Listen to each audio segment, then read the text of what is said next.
తాకట్లో ఉన్న మీ బంగారాన్ని విడిపించి ఆ రోజు ధరకే కొనబడుతుంది ఆచారి గోల్డ్.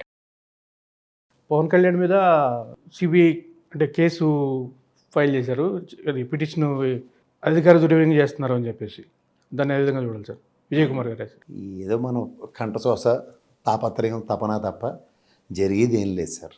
అధికారం దుర్వినియోగం, అధికారాన్ని వాళ్ళకు అనుగుణంగా సద్వినియోగం చేసుకోవడానికి ఈసారి కూటమి ప్రభుత్వం ప్రజలు పట్టం కట్టి వాళ్ళకి కూర్చోబెట్టారు.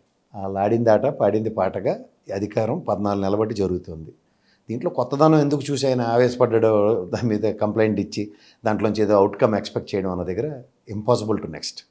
ఎప్పుడైతే నీట్ ఎగ్జామ్కి 29 మంది పిల్లలకి టైం స్లాట్కి వెళ్ళలేని పాపానికి వాళ్ళ జీవితాలే భ్రష్టు పట్టినప్పుడు అతనికి ఏ ప్రోటోకాల్తో ట్రాఫిక్ని ఆ రోజు నియంత్రించారో నాకైతే అర్థమే కాలేదు. విశాఖపట్నంలో అలాంటివి తీవ్రమైన పరిస్థితులు సాధారణంగా చాలా ఎక్కువ చూస్తూ కూడా ఒక క్యాబినెట్లో దేవాదాయ శాఖ మంత్రి ఉంటుండగా కూడా దేవాదాయ శాఖ మంత్రి పదవులని ఈయన నిర్వర్తించినా లేకపోతే తృణప్రాయంగా హోంమంత్రి గారిని అవహేళన అవమానం చేసినా సరే ఎవ్వడికి లేని బాధ మల్లాటోళ్ళకో మీలాటోళ్ళకో అక్కడ ఆయన కంప్లైంట్ ఇచ్చే వాళ్ళకో ఉంటే అవి ఏవి జరగవు అన్నది మాత్రం వాస్తవం. అంటే వాళ్ళకి జరుగుబాటు అంత సుఖం లేదన్న పరిస్థితి, ఏదో శుక్రమహా దేశాలు అటువంటి చెప్తుంటారు అన్ని జాతకాల్లో అలాంటివి నడుస్తున్నాయి. వాళ్ళకి నడుస్తున్నప్పుడు ఏంటంటే నడిపించుకోవడానికే ఉన్నారు వాళ్ళు, నడిపించడానికి గణం కూడా అలాగే పనిచేస్తుంది. దానికి మనం ఏం చేయలేకపోతున్నాం.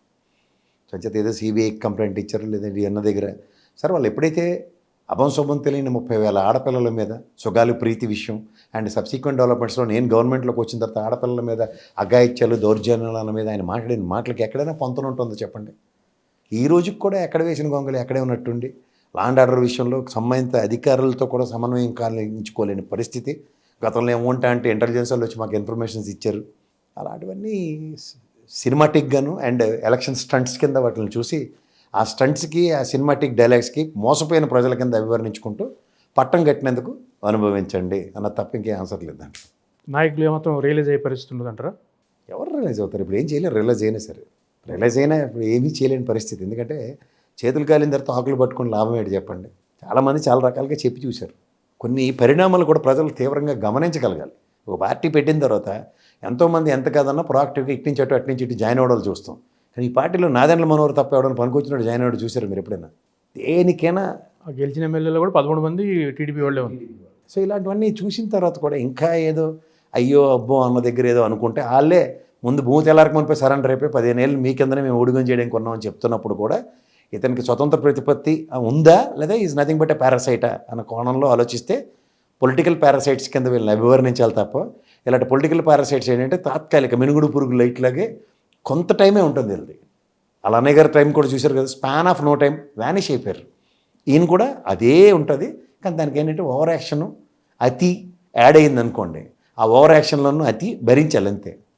ఇప్పుడు తెలుగు సినిమాల్లో తమిళ కామెడీ పెట్టండి, నవ్వాలో ఏడవాలో తెలియని నిస్సహాయ స్థితి ఉంటుంది. అలాగే ఇలాంటి ఓవర్ యాక్షన్ బ్యాచ్ని తీసుకొస్తే తాత్కాలిక ఉపశమనం వాళ్ళకి, శాశ్వత ప్రయోజనాలు ఆశిస్తూ 15 ఏళ్ళు ఈ ఊడిగంతో ప్రజాస్వామ్య పరిరక్షణ మేము చేసేస్తాం అనుకుంటే శాశ్వత ప్రయోజనాలు ఉండవు. అది కూడా ప్రజలు గ్రహిస్తారు.